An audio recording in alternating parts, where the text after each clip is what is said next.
মাছ কিন্তু আমাদের সবারই একটি পছন্দের খাবার। তো আজকে তোমাদের সাথে নতুন আরেকটা রেসিপি শেয়ার করব, আর সেটা হচ্ছে টুনা মাছ রান্না। এই টুনা মাছ রান্নাটা যেমন খুব ইজি বানানো, সেই সাথে কিন্তু কম ইনগ্রেডিয়েন্টে বানিয়ে ফেলতে পারবে।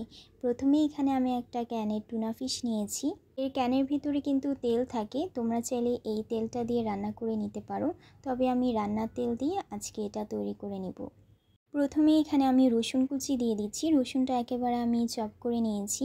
রসুনটা ভাজা হয়ে গেলে এখানে আমি এক এক করে পেঁয়াজটা দিয়ে দিব। পেঁয়াজটাও কিন্তু আমি একেবারে ছোট করে কেটে নিয়েছি। পেঁয়াজটা রসুনের সঙ্গে ভালো করে ভেজে নিতে হবে।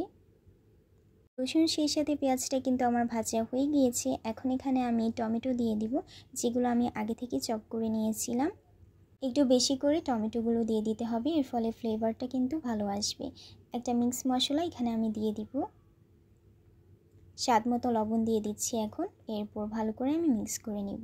দেখতেই তো পারছো খুব কম ইনগ্রেডিয়েন্টে কিন্তু আমি আজকে টুনা ফিশটা তৈরি করে নিচ্ছি। এখন আমি টুনা ফিশটা দিয়ে নিচ্ছি ভালো করে, এরপর নাড়াচাড়া করে নেব। এই টুনা ফিশের টেস্টটা কিন্তু অনেক বেশি মজার, তোমরাও চাইলে কিন্তু আমার মতো তৈরি করে নিতে পারো। আমি যেভাবে তৈরি করে থাকি সেই সিম্পল রেসিপিটাই তোমাদের সাথে শেয়ার করছি।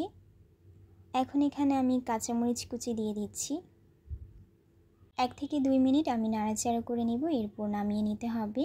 তো এই টুনা ফিশটা কিন্তু রুটির সাথে খেতে অনেক বেশি ভালো লাগে, তোমরা চাইলে কিন্তু ব্রেডের সাথেও সার্ভ করে নিতে পারো। এই তো টুনা ফিশটা রেডি হয়ে গিয়েছে, কালারটা কিন্তু ভীষণ সুন্দর হয়েছে। তোমরাও ট্রাই করতে পারো। আল্লাহ হাফেজ।